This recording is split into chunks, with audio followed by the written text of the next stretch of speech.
سات اکتوبر کو اسرائیلی یہاں پارٹی کر رہے تھے، لیکن چند منٹوں کے بعد سب کچھ بدل گیا۔ حماس کے ہزاروں جنگجو غازہ سے اسرائیل آئے، انہوں نے سرحدی شہروں پر قبضہ کیا اور 150 افراد کو گرفتار کر لیا۔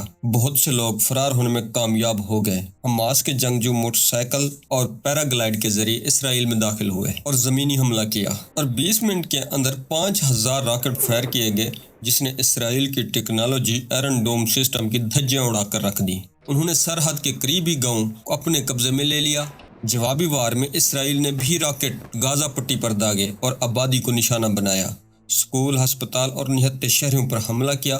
اب تک 1500 سے زائد نہتے فلسطینی شہید ہو چکے ہیں۔ اس لڑائی کی اصل وجہ کیا ہے اور صدیوں سے چلتی آ رہی اس لڑائی کو کیسے روکا جا سکتا ہے؟ یہ حماس کیا ہے؟ یہ ٹوٹل 37 ایکڑ رقبہ دنیا کے 3 بڑے مذاہب کے لیے اہم کیوں ہے، جس کے پیچھے صدیوں سے لڑائی چل رہی ہے؟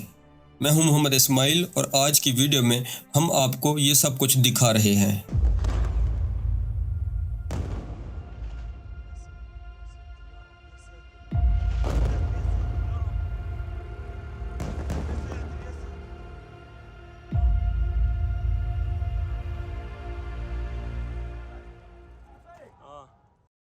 یہ تمام چیزیں 1047 قبل مسیح میں شروع ہوئیں۔ اس وقت یہ مملکت اسرائیل کے نام سے مشہور تھی۔ یہودی یہاں رہتے تھے اور یہاں حضرت سلیمان علیہ السلام کی حکومت تھی۔ اسرائیل کی بادشاہ کا دارالحکومت یروشلم تھا، اور یروشلم میں ایک مندر تھا جسے حضرت سلیمان علیہ السلام نے تعمیر کروایا تھا۔ یہودیوں کا پہلا ہیکل، جسے ٹیمپل آف ماؤنٹ کا نام دیا گیا ہے، اور یہودی اس مندر میں باقاعدگی سے عبادت کرتے ہیں۔ پھر رومی سلطنت آئی جس نے ٹیمپل ماؤنٹ کو گرا دیا۔ اس وقت تک صرف ایک دیوار باقی ہے۔ یہودیوں نے یورپ کی طرف ہجرت شروع کر دی، کیونکہ اس سلطنت کے تحت یہودی مارے جا رہے تھے، اور اسی دوران حضرت عیسیٰ علیہ السلام بھی تشریف لے آئے اور اپنا درس دینے لگے، جو یہودیوں کو بالکل پسند نہیں تھا، اور یہ مسئلہ بہت بڑھ گیا۔ یروشلم میں یہودیوں نے حضرت عیسیٰ علیہ السلام کو سریعام مصلوب کیا۔ اللہ تبارک و تعالیٰ کو یہ پسند نہیں آیا اور حضرت عیسیٰ علیہ السلام کو آسمانوں پر بلا لیا۔ اب ان سب کی وجہ سے ان میں منفی جذبات کی بھرمار تھی۔ اس بات کا آج تک یہودیوں کو اس کا ذمہ دار ٹھہرایا جاتا ہے۔ لیکن کہانی میں یہاں پر ٹوئسٹ آیا۔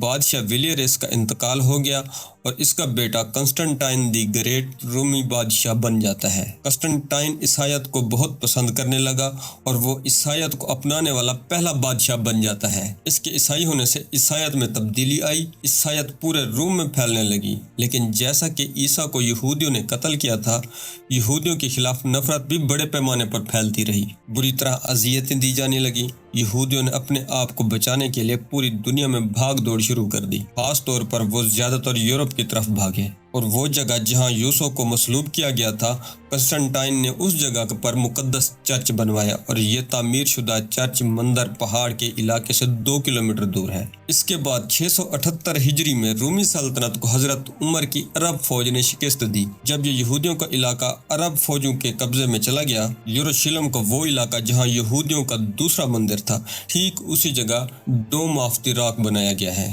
اور ساتھ مسجد اقصی ہے۔